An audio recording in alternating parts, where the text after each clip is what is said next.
Good afternoon. It's Sunday, March 13th, 2022. I'm Huey Poplock, and this is the Central Florida Computer Society Windows Special Interest Group, or WinSIG.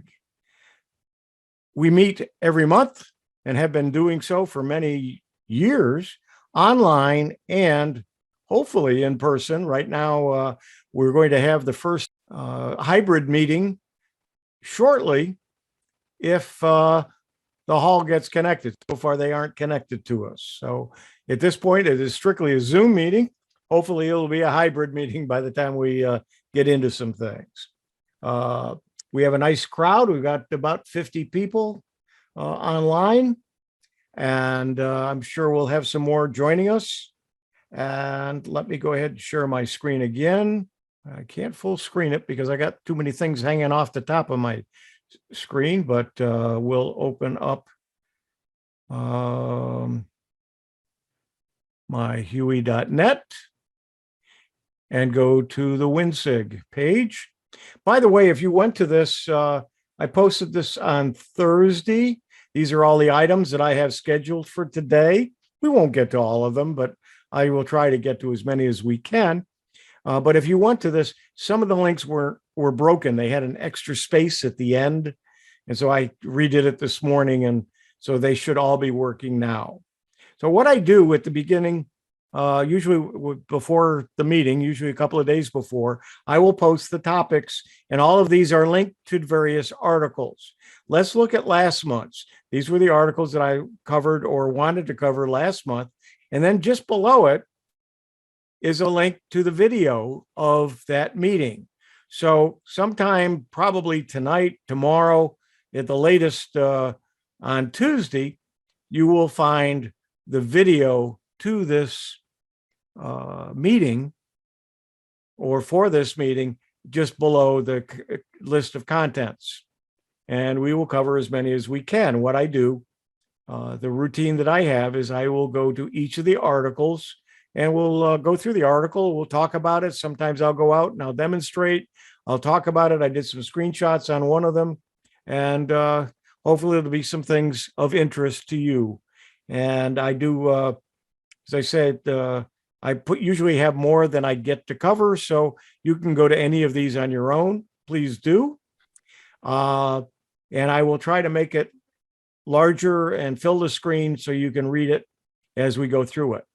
What I would like to take is the first article. And let's make it bigger. From a website called Beta News. They have usually some pretty good articles. And it says the last time we looked at market share for Windows 11, we reported that the new operating system had doubled its share and it was 16.1% of the systems. A month later, the growth isn't showing any signs of slowing. So basically what the article is saying that right now, Windows 11 is just around just under 20% of all the PCs are on Windows 11. Windows 10, which is right here, if you have the latest version of Windows 10, about the same percentage, just slightly above it, is using Windows 10 21H2. For people that haven't updated from H1, it's at 27.5%. So you can see that there's a little over 50% are Windows 10 different versions. So it's Windows 11's coming along pretty good, and it's getting a lot of people out there. It's been out, what, a year and a half now. So if you were one that said, well, I don't like to put the first copy of it, of a new operating system up, it's been out a while, and it might be time to think about going to it.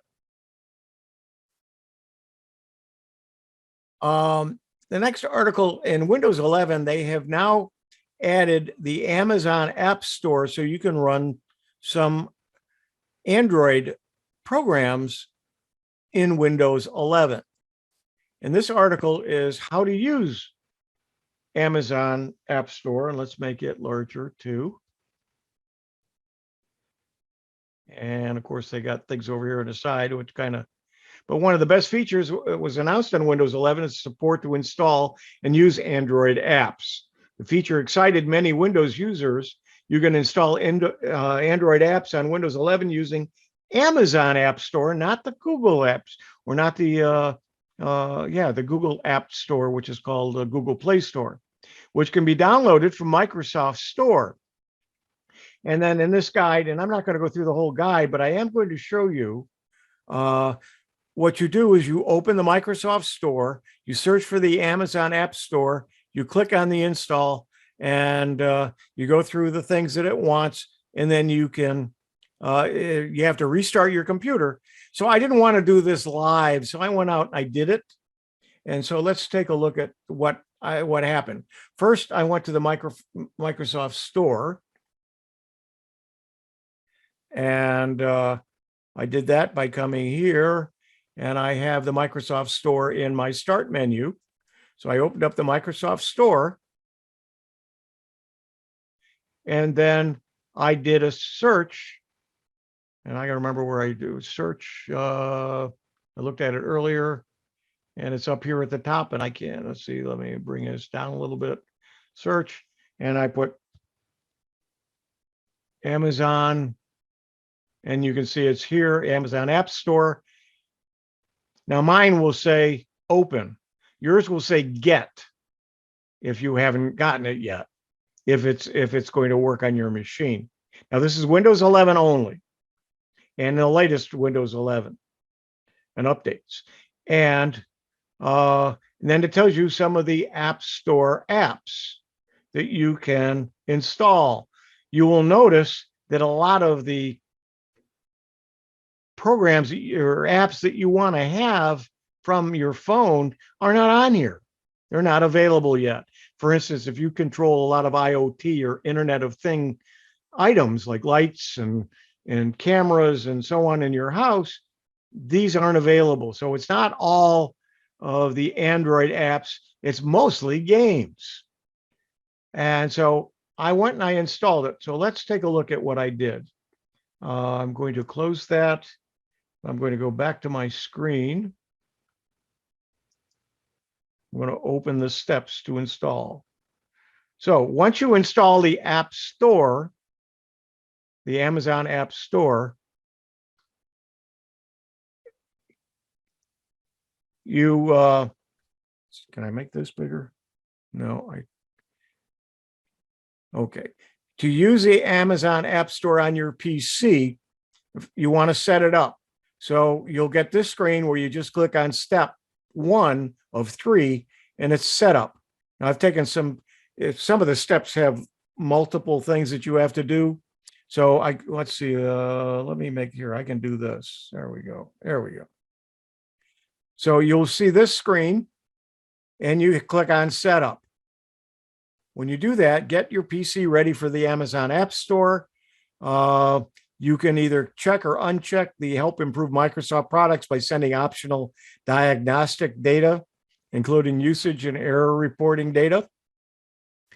I'm not as concerned about Microsoft having too much information on me, because they probably already have it anyway. So I usually check that so they can follow if I have a problem with it. If you're concerned about it, you can just uncheck it. And then I clicked on download.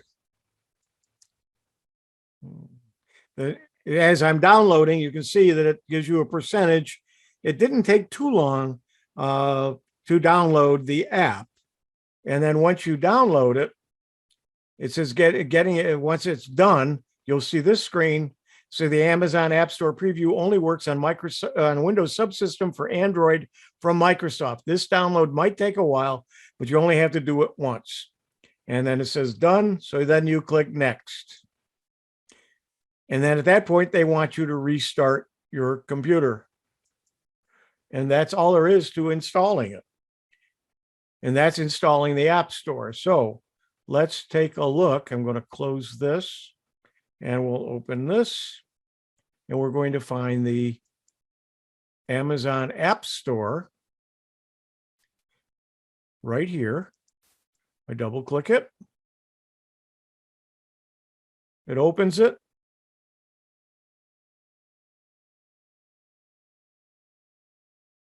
Does require you to install something prior to this, and you just say yes, and it does it. It was very quick.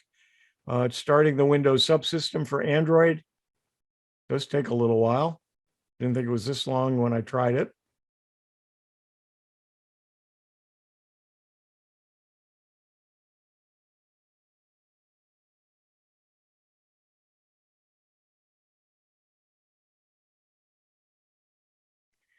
And there's the Amazon apps store, the app store, and I can choose any one of these and install it. You'll notice that most of them are games, but there is a Kindle for Android, but you can get Calibra if you want to watch or view Android Kindle books. The Wall Street Journal, well, I think you can do that directly from Windows, so you don't need this. And there's an Audible app. Well, most of the rest of the things are games. And so if we click on games, there may be some there that you might want to try. And all you have to do is get them and install them and then run them. I haven't done that, but it's that simple to get the Android part running. I'm hoping they're going to be able to do some of the utilities that I use on my Chromebook, for instance, app, or on my Android phone, and I'm going to be able to use for the App Store. But that's it for now on the App Store, and how easy it is to really install it on a Windows 11 machine. Any comments, questions? Either raise your hand or unmute yourself. Hey, Bob. Yeah, you do have to have virtualization turned on in order to install this. And that for some people can be a big problem. Okay, it wasn't on mine. But turned on by default on your system. No, but it wasn't. I had to go turn it on, but I think the directions just lead me to where I had to go to do that. Again, you got to read the instructions and follow them. I still don't see Stan on here, so it doesn't look like we have. I spoke to Stan on the phone. He's having problems with the laptop, as you thought. Yep, kind of expected that. He has that laptop has been a problem. That was a laptop that was mine to use when I was still in Orlando, and I've been here 7-8 years now. So it's and it's a high-end laptop. It was 17-inch high-end. That was a dual boot Chromebook, but not the Chromebook Chrome OS part of it was not upgradable. And I think we since wiped it and updated it was Windows 7 to begin with. And we went to Windows 10 on it. And I don't think he's on 11. I don't think it'll run 11 on it. Anyway, he's having problems. So we may not have a hybrid meeting. And for those who you were hoping for that, so we may not have the Windows, or not the Windows, but the presentation on the 3D printer available. Hopefully he'll be able to record it there, but I'm not sure he's going to. He probably is not getting online. So anyway, let's go back. Unless there's some questions, I'll go back to the sharing screen.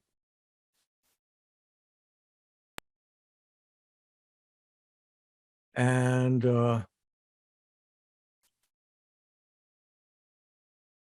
close this, and we're back here. Okay, the next item is if you think Microsoft's Defender is bad, think again. Says AV test, and then there's another article right under it that's the best Windows antivirus for home users. But let's take a look at this article.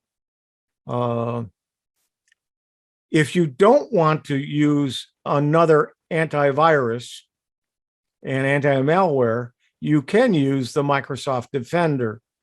And this article talks about it and compares it let's see, is this the one? No, it just talks about it. The next article compares it with other antivirus programs. But bear in mind that this was done in December. Every day, this list changes in order because each of the companies that are antivirus, anti-malware program producers, they are finding new strains and new viruses and new malware out there. And when they find it first, then they go to the top of the list. And then the next company finds another one, so they go to the top of the list. So these change. So if you're probably any of the ones on this list that are 5.5 or more under their certification, and let's bring that up a little bit. There are 5, I think 6 is the top. So if they're 5.5 and above, you're probably, and that's what you're using, or that's what you're thinking of using, you've got a good program. And if you want to stick with the Microsoft version of their antivirus, anti-malware, it's probably not a bad idea either. So it's all, it's all personal. Do you have to spend a lot of money? No. As Bob has talked about many times, the Avast is free, and they also own AVG. If you use either of those, you're well covered. They do a very good job, and they're free. You don't have to pay, even get their paid version. So you can use the Microsoft version. You can use any of those that you want. The one I use isn't even on here, and it's Emisoft, and they're not even listed among these at all. And I've been using it for several years, and I pay for it, and I've been real pleased with it. So antivirus, anti-malware, where it mostly hurts is when you click on the wrong link. And sometimes, and most of the time, one of these antivirus, anti-malware programs will catch it, but not always, because a lot of times you're clicking on a phishing and filling out information, and it's your doing, not software, and not a software issue. So just be very, very careful. And on that note, I'll stop the share because I know Bob's going to have something to say. Actually, no, I'm not. Okay. Antivirus at this point, Microsoft has been getting better. I, of course, still prefer to have my Avast on my system, but Microsoft has improved. And it's nice to know that if you have nothing, you do have something that's covering you. Yeah, just make sure you have something turned on and you are protecting yourself. But more importantly, please be very careful of emails that you get. Yes. That's probably the biggest problem. And a lot of the companies are having trouble with that. I think I mentioned a couple of months ago, one of the podcasters, oh, I know it was Kim Commando. She did a test with her people and sent out a phishing just to see who would bite on her people. So it wasn't a bad thing. It was just a test. And she found that some people on her staff actually clicked and went to it and filled out information and gave information away that they shouldn't have, thinking it was a real website where it wasn't. So you've got to be very, very careful what you even open. Bill James, you're on. Do you want to mention what happened to you? I think that was a Facebook message, and you had a big thing this week. Are you available? Anyway, we got a Facebook message from him saying something about look who died or something. And if you clicked on it, it installed some malware or or a virus, and he didn't send it. Somebody sent it from his account. He ended up having to change his Facebook account around and some other things. So just even if you don't do anything, sometimes you can get bitten. So please be very The scam for the gift card thing is still going around. And it's, if they pick up your email address from one of the lists or from some other social media, and then they find out that they can get to it and they've got a name that you recognize that's on your address book or in your social media address book, then they'll do something like, hey, I'm stuck in St. Petersburg, and I can't, my credit cards aren't working here. And would you please go get me some gift cards and scratch off the back and give me the code so I can get some gas to get home? That's a typical kind of thing. And even if you reply to the person, it's actually going to the person that sent that to you, not to the person that you know. And they'll give you, kind of the answers you would expect to see. One of my friends said, this really was realistic. So I asked them the name of their dog and they couldn't reply. So at least, he was ready to do it. He was actually going to go to Walmart and get some gift cards. And I said, that's so stupid. I mean, nobody asked people to go out and get gift cards except the scammers. Yeah, I've had a couple of my neighbors get bit by the thing flashing on the screen saying you have a virus, call Microsoft immediately, and a number, and they've called it. And of course, then the guy wants to come in and look inside your computer. And at that point, you don't know what they're going to do. Sometimes they drop something that may not be active right away. They may just want to get information from you, or they're going to show you some error messages and some errors that are normal in a computer, and scare you and say it's going to cost $350 to fix it.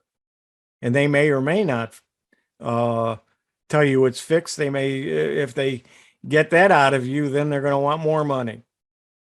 And then they pass your name on to other people because you're gullible. So you really got to be very, very careful and what you respond to. And don't unsubscribe unless you know that it's coming from something like MailChimp or something that is the actual company, and you did subscribe for it, because that's how they find out that you're actually a real live email address. And they may unsubscribe you.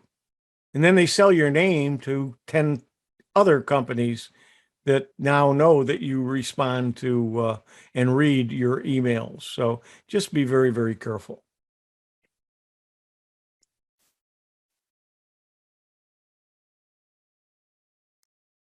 Okay, so let's go to the next item on my list here.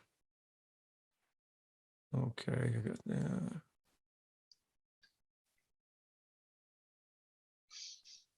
Windows 11 will soon have a pre-installed video editing tool called Clipchamp. Now, some of you know that Microsoft did have a video editor back several versions ago. And if you can find that version, it still will work. And actually was a very good program. But now they're going to have a new one called Clipchamp. And I know, Bob G., you've tried it, and there may be some others on here. It's supposed to be so easy, but I understand the Windows Movie Maker, which was the program they used to have, was even easier than this, and did a pretty good job. So you tried it. This is a if you want all the features, it's a paid product. The free version has limitations quite a bit. And it's not a Microsoft original. They purchased the company. Correct. And that's how they're making it available. So, there are other video editing programs out there. There's some free ones. There's some that are inexpensive that you might want to consider. If you are a true blue Windows person and you want to do only Windows and Microsoft, then this is something that will be available probably later this year or the first of next year. Uh, 8 ways to copy and paste in Windows 11. Let's make this bigger.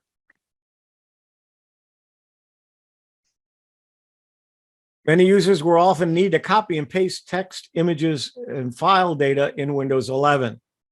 Selecting to copy an item, text snippet, an image, or a full file temporarily stores it. Then you can paste that copied data into a different software or folders. Copying and pasting usually copies text and images to the Windows clipboard, which stores copied items for you to paste. Now, I use a clipboard program, so it takes over and doesn't allow me to use the Windows clipboard, but I've been using it, gosh, since 2003, I think, or 2004. They no longer support it, but it still works. And I haven't had a reason for them to support it. I've been using it for years, called Clipmate, but I had to pay for it many years ago, and it's the same version. I put it on a new computer. I use the same code, and it works. But there are numerous ways you can copy and paste within Windows 11 itself. You can press hotkeys or select software options to do so. There are 8 different methods for copying and pasting items in Windows 11, according to this author. You may know some others. How to copy and paste with hotkeys. Then you use the Control-C to copy and a Control-V to paste. This goes back to the WordStar days, back before even Microsoft DOS. This goes back to the CPM days. Control-C was copy, Control-V was paste. And so I still use those. Those are keystrokes that keyboard shortcuts that I learned, and just a part of what I do on a regular basis. And then you can click the Clipboard Manager tab to view the item you just copied. And that's something new, and I can't show you that, as I say, because I've got a program installed that overpowers it. Then Stan is just joining Huey. Okay, let me move him up to find where he is. I don't know what he's signed in as. There he is. Whoops. Hang on 1 second, folks. No, he doesn't have a microphone, and I'll make him a co-host to see if that works. But right now, it's not saying he's got a microphone. Well, he'll join us when he and let us know. Anyway, so then you open the software to paste the copy into. If you open a word processor or click an area in a document to paste the item, pressing Control-V will paste it. Okay, another way to do it is in File Explorer. You open up the File Explorer's taskbar button, or press the Win key and the E as a shortcut. And when you do, you open a folder that includes the file you need to copy. Once the file, you select it. You press the copy button on the Explorer's command bar up here at the top. And you open a different folder and paste it in there. Okay, that's another way. How to copy and paste with context menu options. Again, you can right mouse click and you'll see copy as path.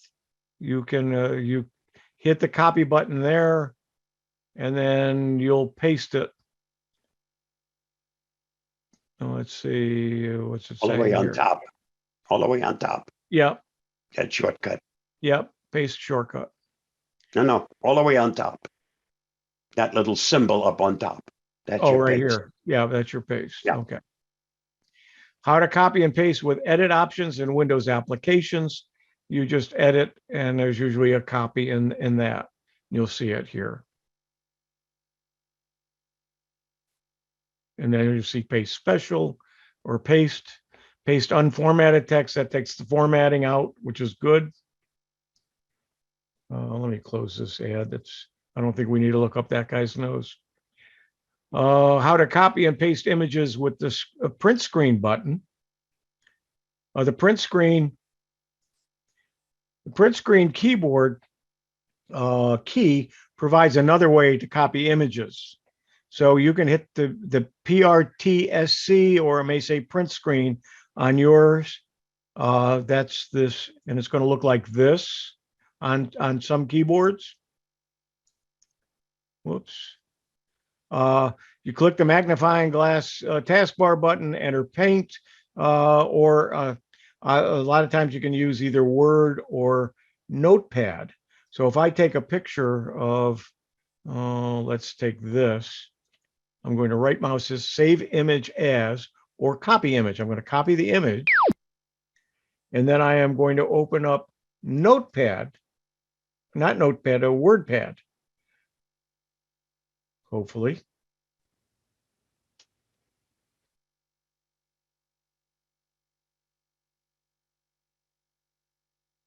A lot going on this computer right now. See, did it open? No.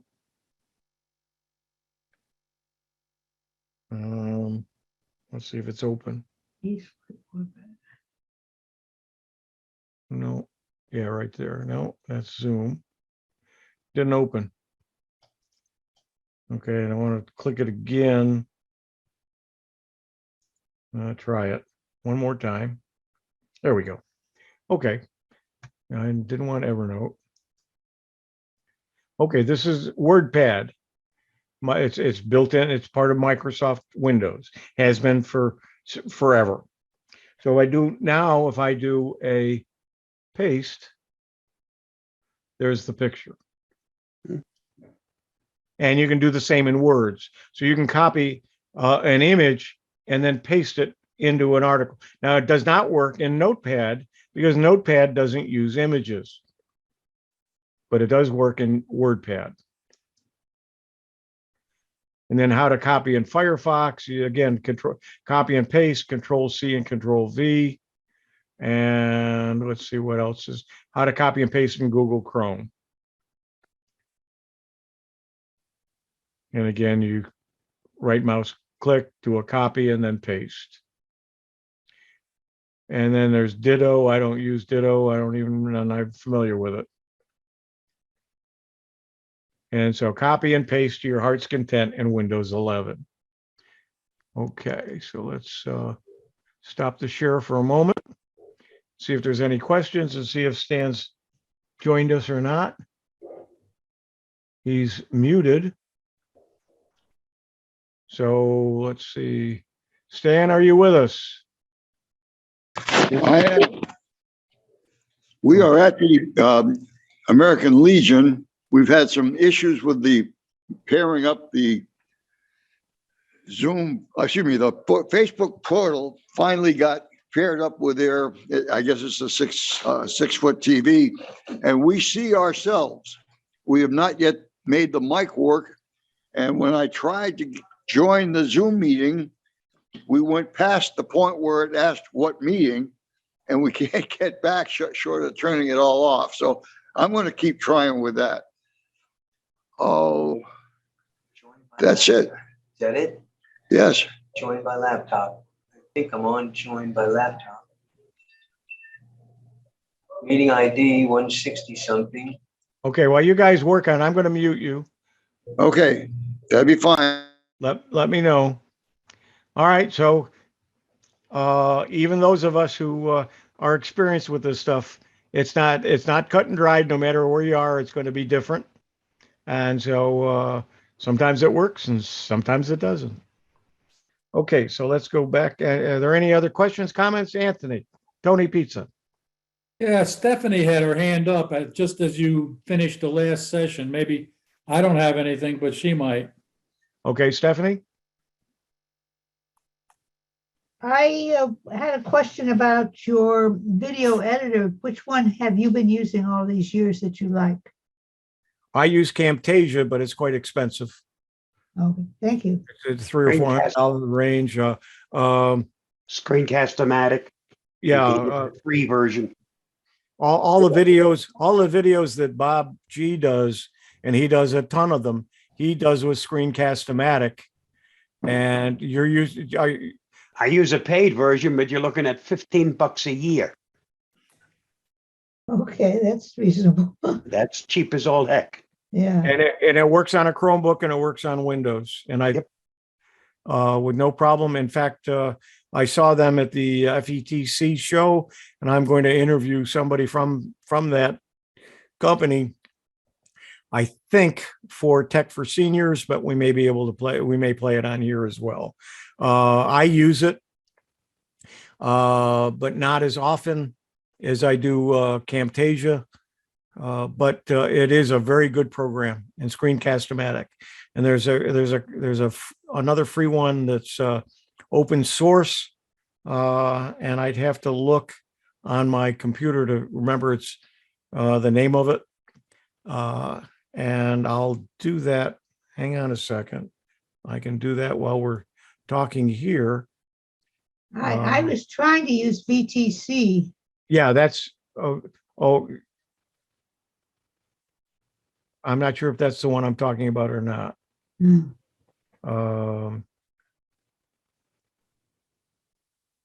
Video editor. No, there's a video editor that I've got in Windows that came with Windows, and I don't know if it works or not. There was another one, and I cannot remember the name of it, and apparently it's not video, but off the top of my head, I can't remember the name of it, but there's a steep learning curve, even though it's free. And so I just didn't bother learning it. So I have not played with it much. Yeah, I don't like steep learning curves on things that I don't use very often. Snagit, which is from the same company, TechSmith, that Camtasia is from, has got a pretty good video editor built in it. And it's in the $50 range, but it's also an excellent screen capture program. And I use it. I've been using it since the early 2000s, and been very pleased with it. And you can do a lot of video editing with it as well. Screencast-O-Matic also has a built-in screen capture. Yeah, That's- a lot of the right. video editors do. Yeah. Okay, let's see. Am I sharing or not? Nope. No. Okay. So let's go ahead and share. I get back, find the right window here.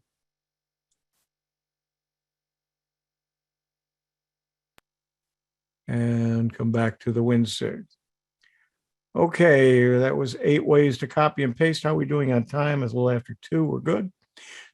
Print screen not working on Windows 11, and there are 8 fixes to it. I'm not going to go through these, but remember I just said if you hit the print screen button, then you have to paste it into something else. Well, sometimes that doesn't work, and if it doesn't work, there's some basic troubleshooting fixes to fix print screen when it's not working in Windows 11. There's different keyboard shortcuts you can try. Check third-party screenshot software. There's the Snagit I mentioned. Disable the background program, so it could be something else running. It's keeping it from working. Run the keyboard troubleshooter. So this is a good article to keep in your listing. So if you're using Keep or you're using Evernote or using Microsoft Notes, keep this article and place it. So if you do have problems with print screen not working, that you go in and fix it. Let's close this and close this. And let's see how to change a drive letter on Windows 11 and 10. Sometimes before you change a drive letter on Windows, there are a couple of things to note about this process. First, you shouldn't try to change your local C drive letter, as it's where Windows and most of your apps run from. Changing the main drive letter will result in Windows not booting and apps won't run at all. But if you have, let's say, an SD card and an SSD drive besides a C drive, and the drive letters that they have, you want to change them, you can change the drive letters. and then make it so it sticks. So that's what this article is about, is how to change them.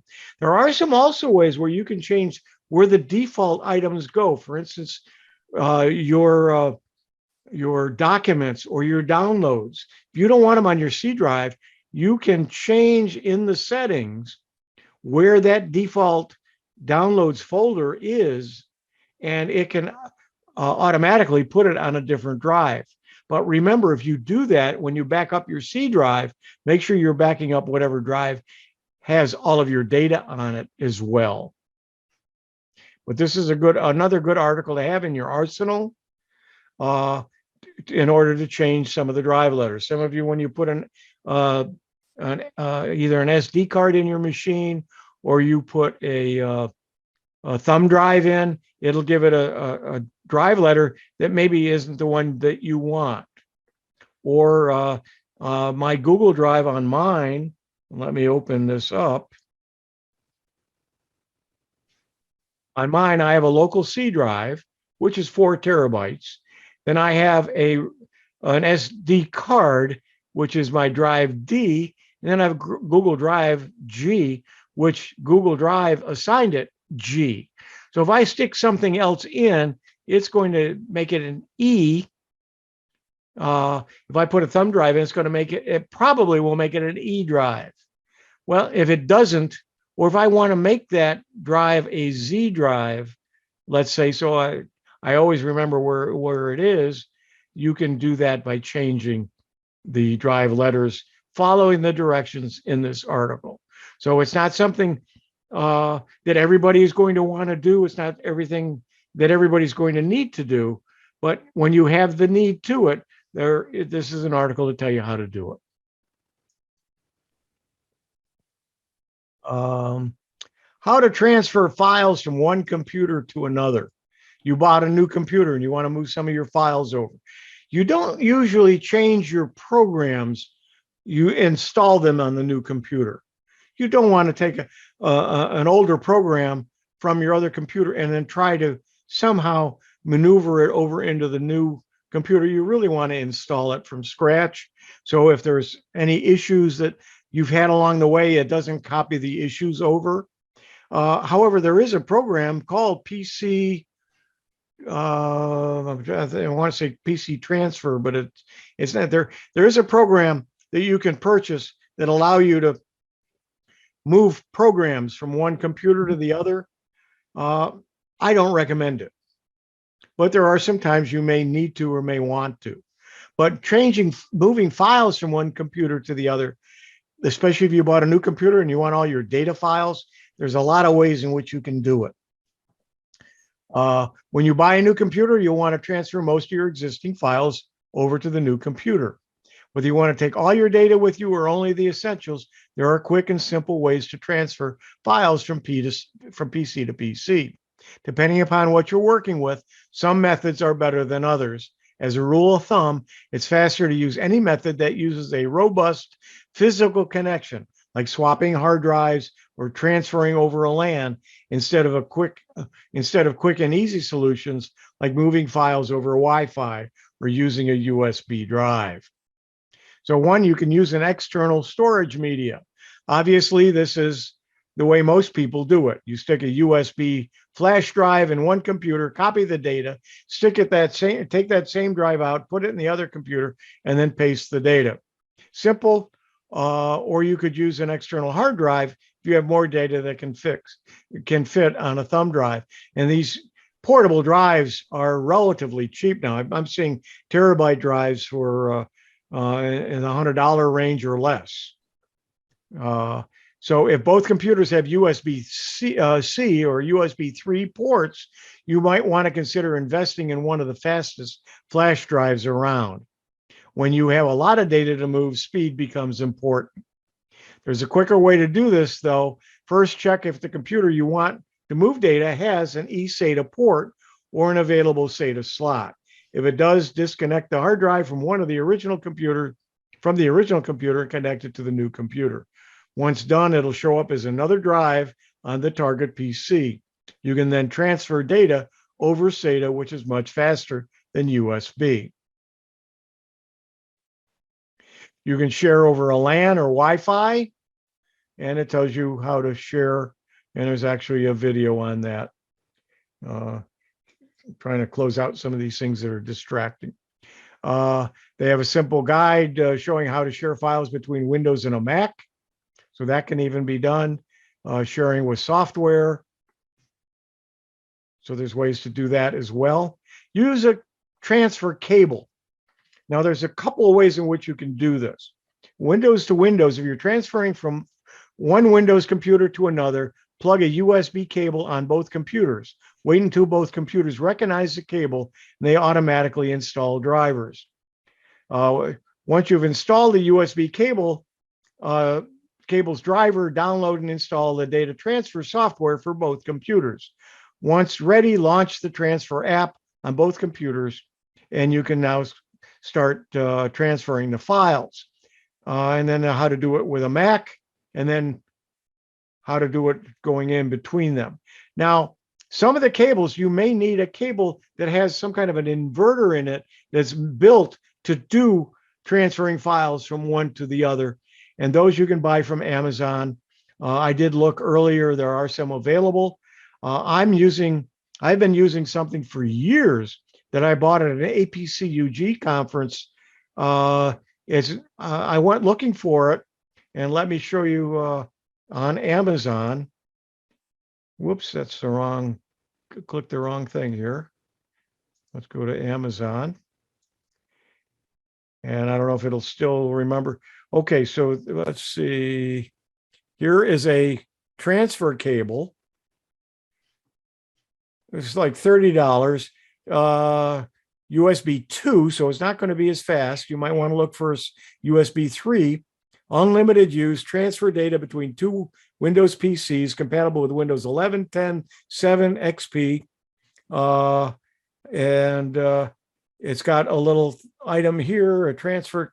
So it knows how to do it, and I believe it comes with software as well.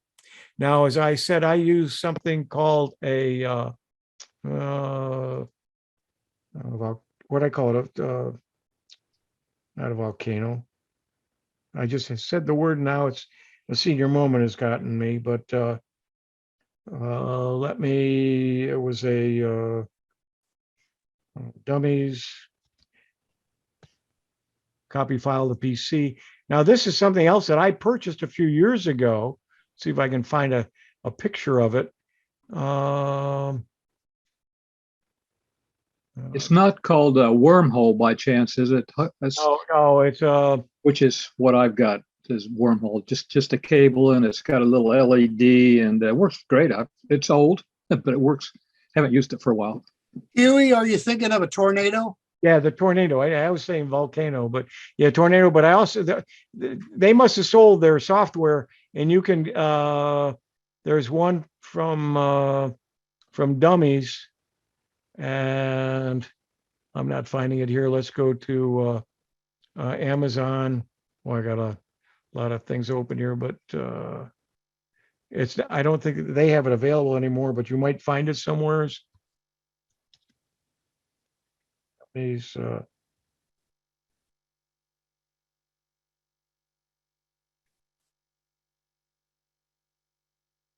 I saw it earlier,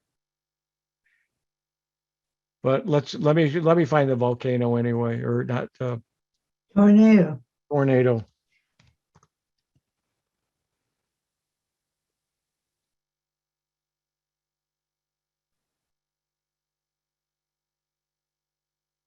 Well, a lot of things about tornadoes here, and I did find it earlier. Tornado transfer cable.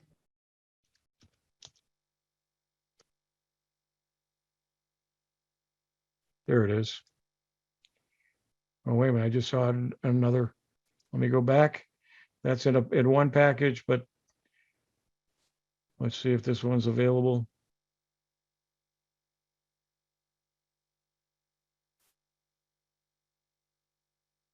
Yeah, the first one I looked at, it said it was the company you bought it through. Well, this one too it has a warning, so it may, you may not get it. So, but this is the one that I use. I still have it in a box in my top drawer.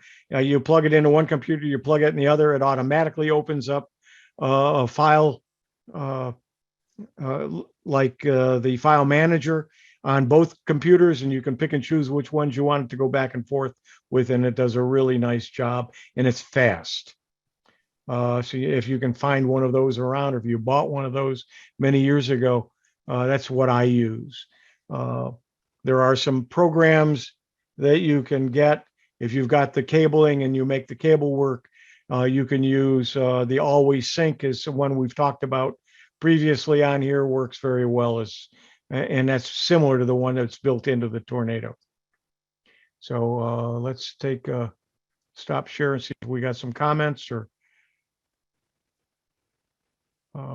I know a couple of you have asked about how to do this, and as I say, the Tornado, but getting a cable that goes between two machines is one of the faster ways to do it, or a USB-C hard drive is probably the most recommended way to do it. Now, another way, I use iDrive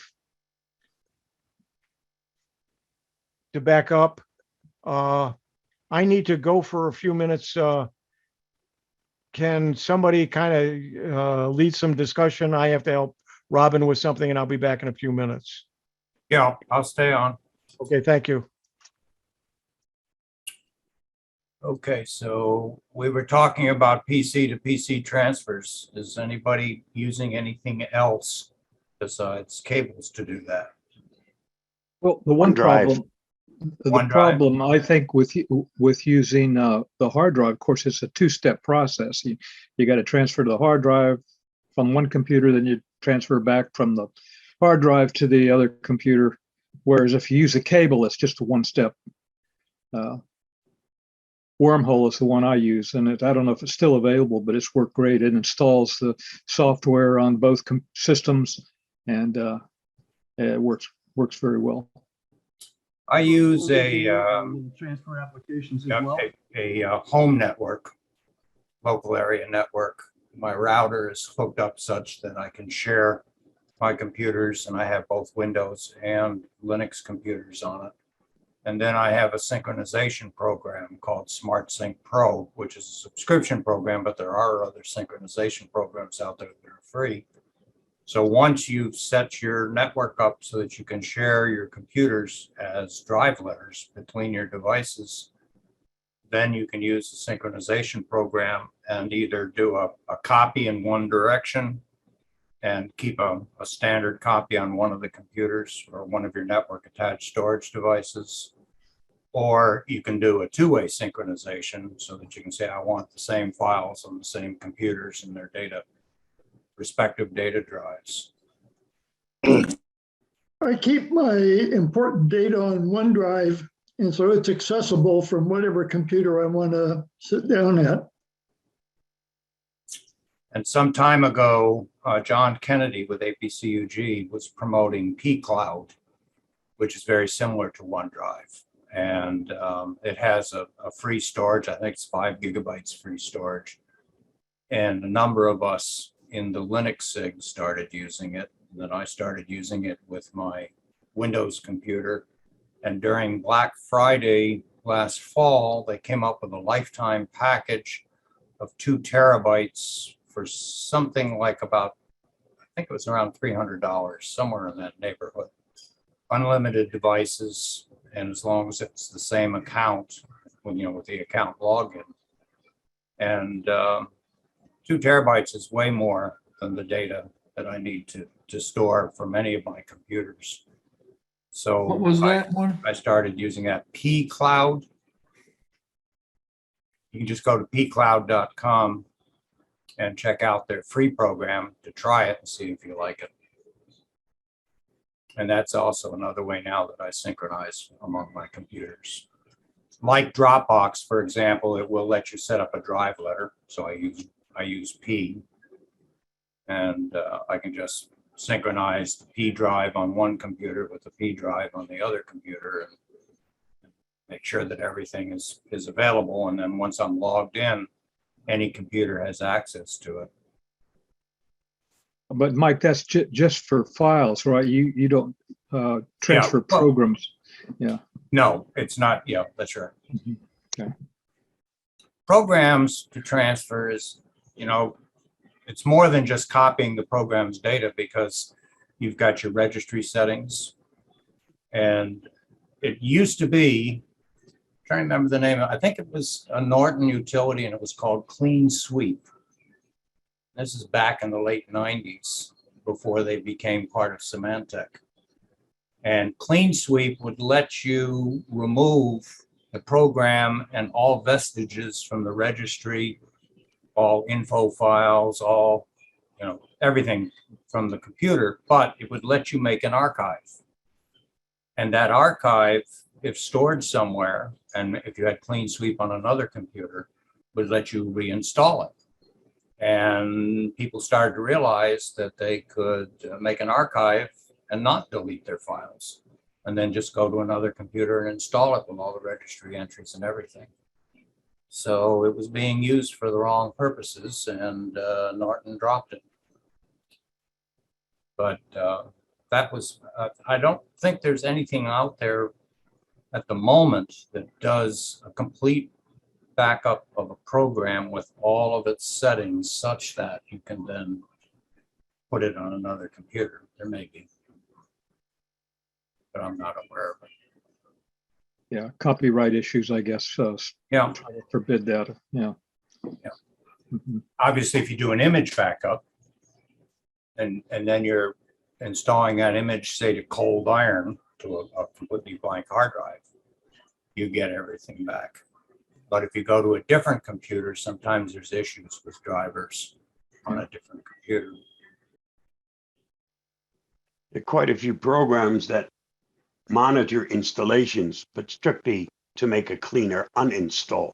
They are not set up that they're going to actually copy what they have gathered while the install happens, so that you can illegally copy it to somewhere else. We were just talking, Huey, about copying programs and with all of their settings. Yeah, I had my speakers on, so I could hear you, so I did follow that.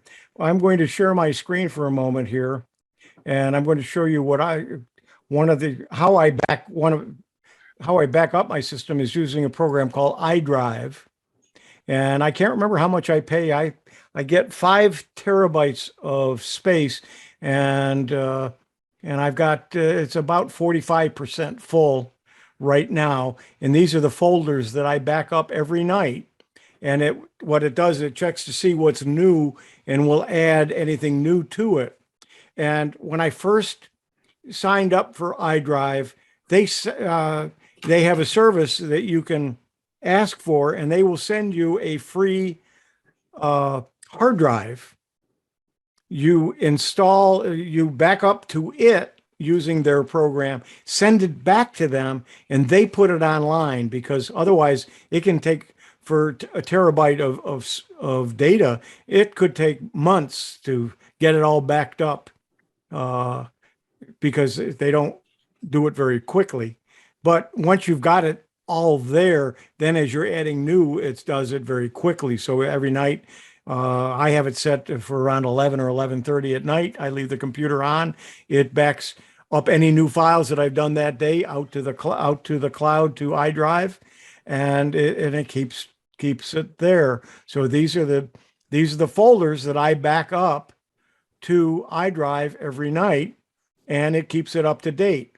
Now, if I buy a new computer, I can ask them to send me, to put it on a similar hard drive, send me the hard drive, and I can restore it from the hard drive they send to me.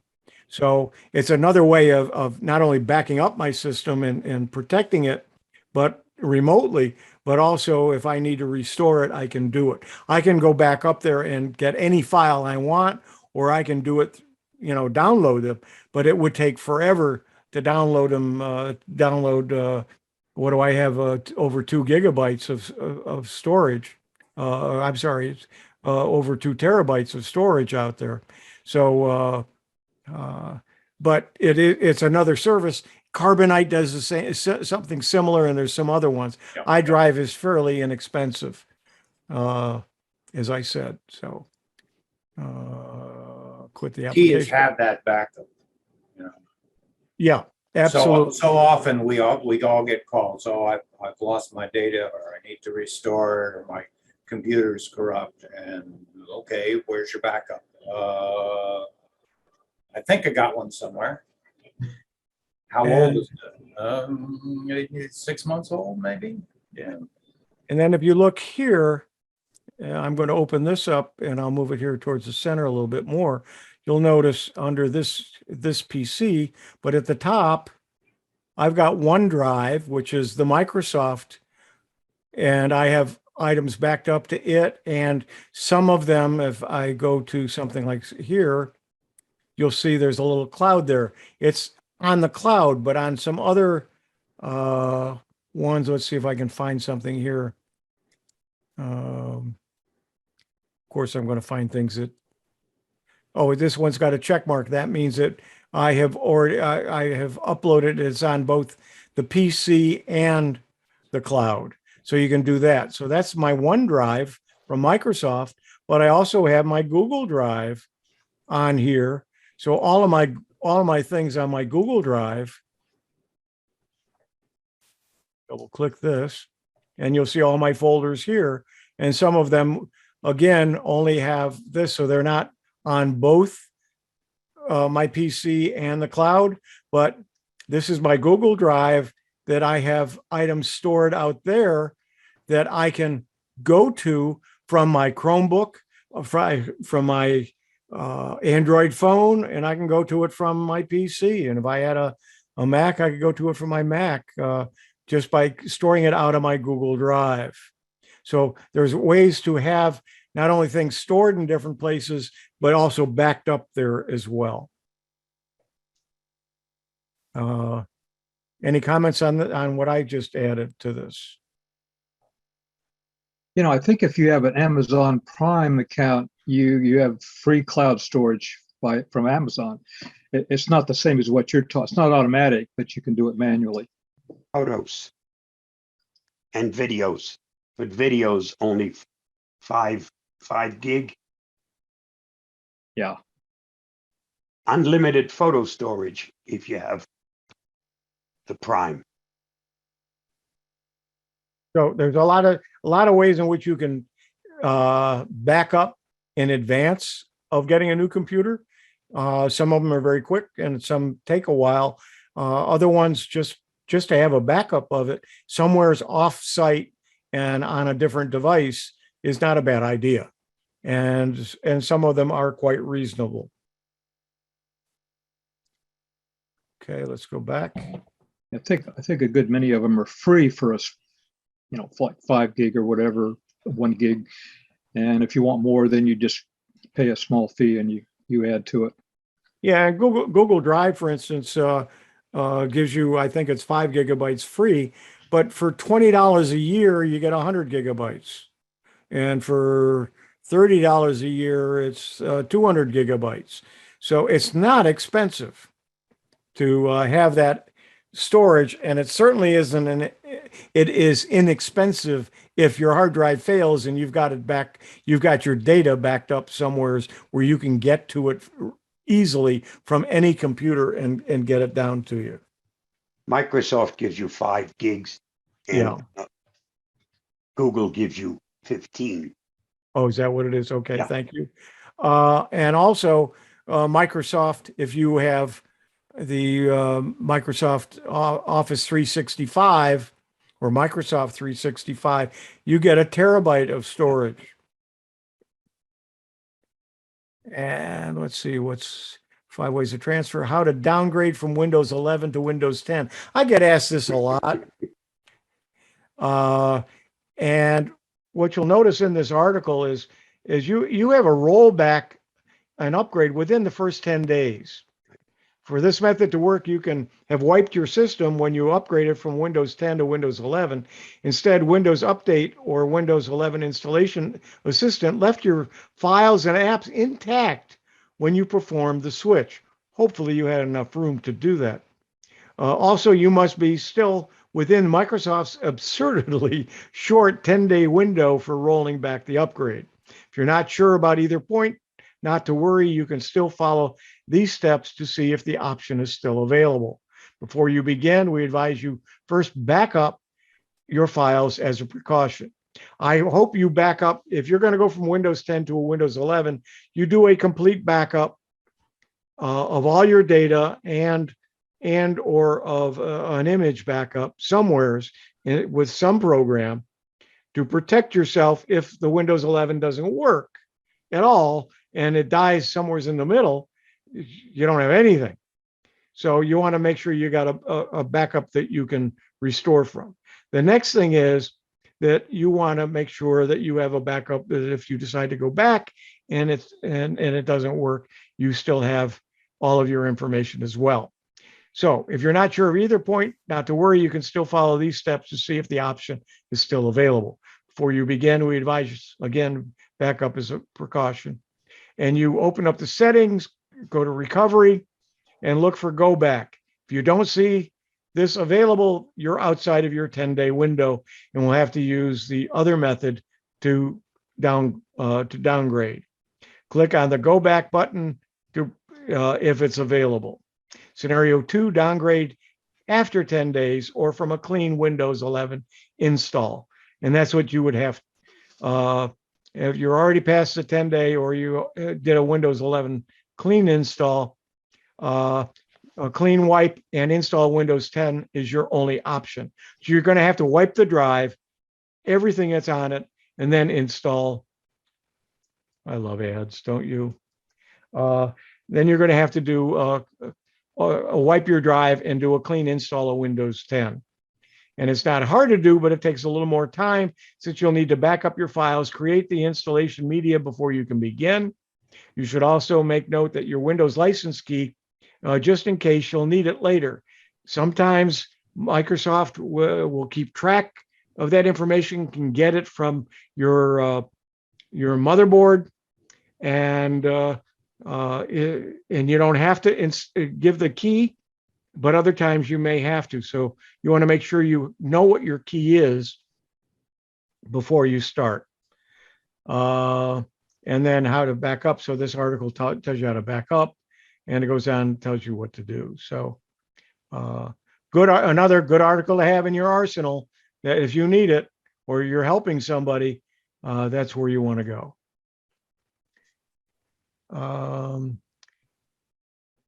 If you Microsoft, go ahead. If you attach your license to your Microsoft account, then you won't have that problem. That's correct.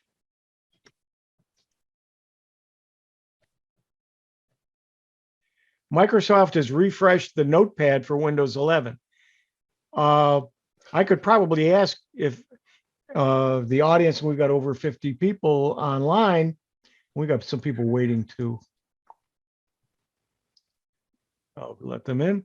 And we got a whole bunch of you there. A lot of you probably never use Notepad. I use it a lot. And it's changed in Windows 11. This article talks about how they put the rounded corners in. They've added so you can do a few things. It uses rich edit as opposed to just plain edit. In addition to Windows 11, look with the rounded corners and dark theme option, which I don't use. The new Notepad includes several standard rich editing enhancements, such as an Alt-X for entering Unicode characters. In other words, if you want the degree sign, that sort of thing. The control plus the bracket for toggling between matching brackets and parentheses, multi-level undo, drag and drop, color emojis, and auto URL detection. So there are some advancements in Notepad now. And so if you're on Windows 11, you want to make sure you're using, you use the Notepad and use some of the new features. So if you're not using Notepad, as you'll see, I keep Notepad on my taskbar. I open it up because it opens up quickly, and I can copy anything. And let's just let's see. Let me grab something that's got some some different things to it. So if I grab, let's say these comments, I don't even know what they're saying. So hopefully that's not anything bad. And I copy it. And then I go to my Notepad and I paste. What I like about it, it only pastes text. It doesn't do any formatting. Whatever font you're in. So it strips out everything. So then let's say I want just this information here. I can then copy it and then paste it into whatever document I'm doing, and then format it in that into that document. The one thing about Notepad is, though, you can change the font All the way down. Yep, font. They've changed it in this version. You can change the font, but when you do that, let's say we want, let's do something that you can really see, letter omatic. If I choose that, this is what it's going to look like. And if I say OK, and then go back to it, it changes it for everything. Edit, font. It should change it all. So if I want it 24, and then say,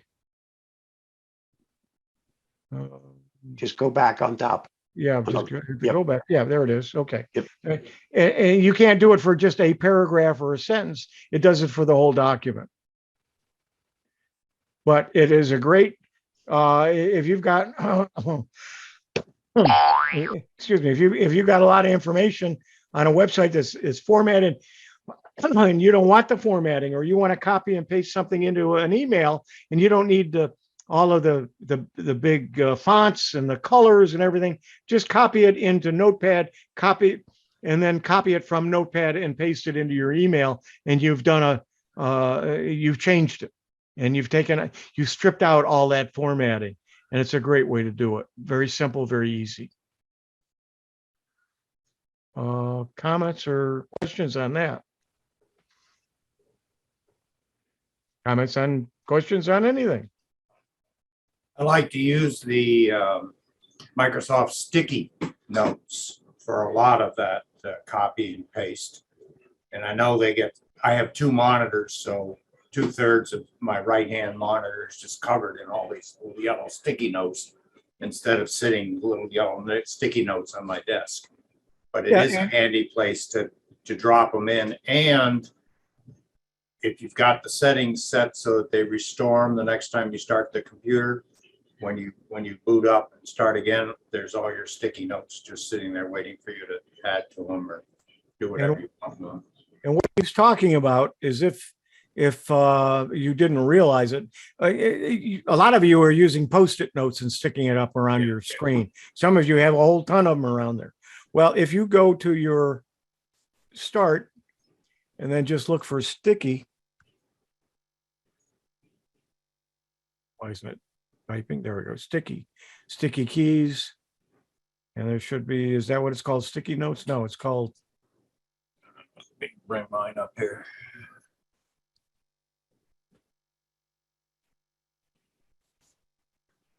Okay. Doesn't show there because I can't remember what it's Yeah, called. it says sticky notes. It is sticky notes. So if I look at, if I go to here and then all apps. Because I'm in 10, so maybe it's something different in 11. There it is. Yeah. It's part of Windows. It's called sticky notes. When you open it,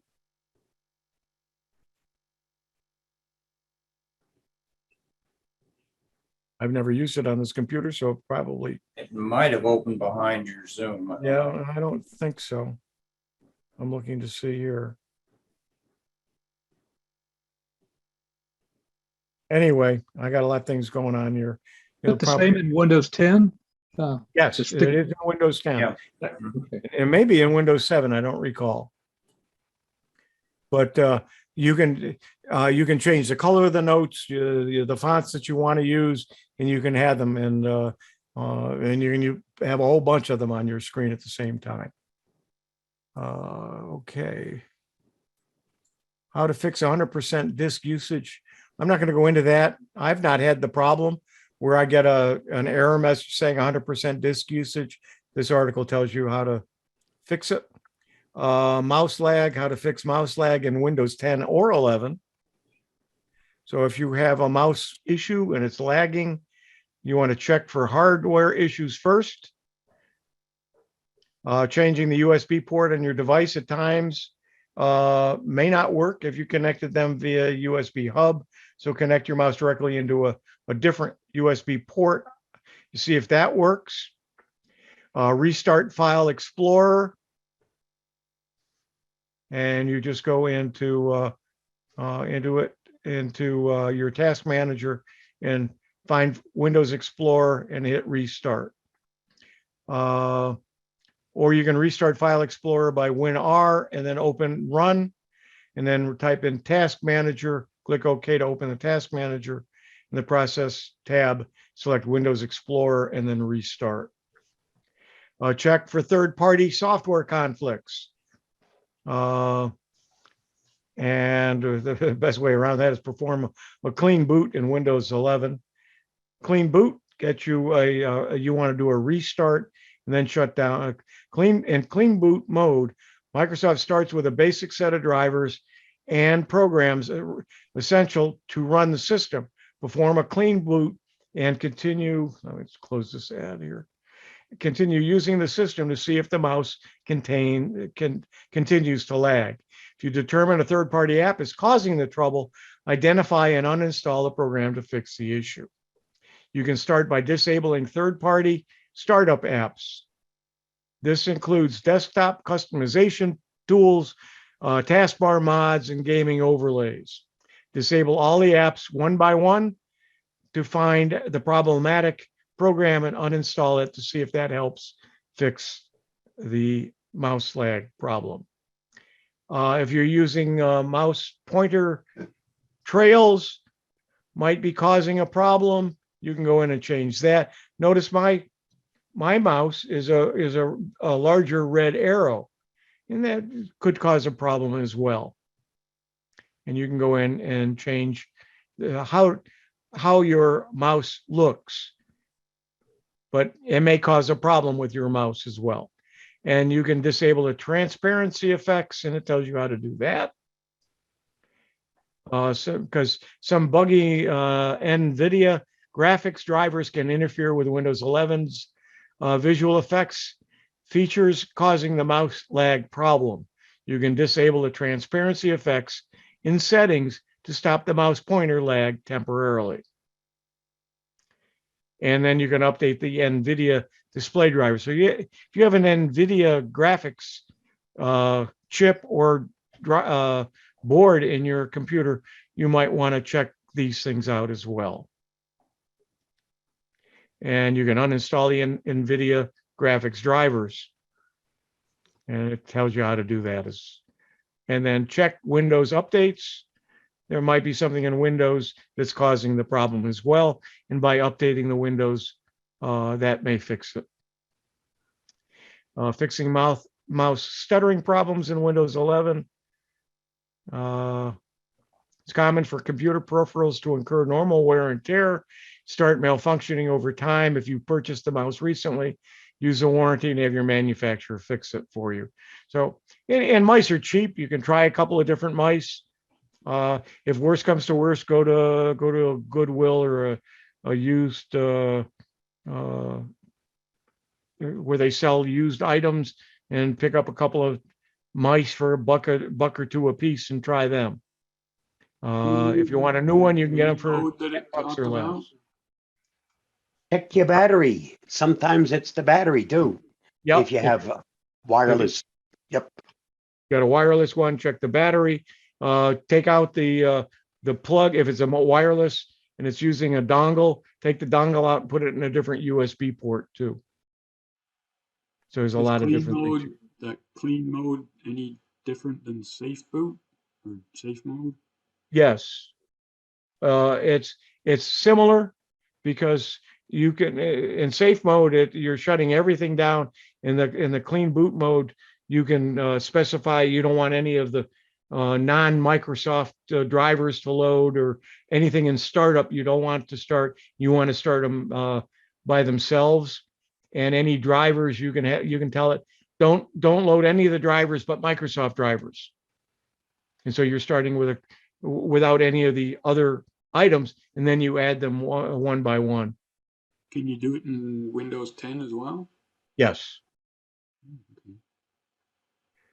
Okay, it's getting to be about 10:03.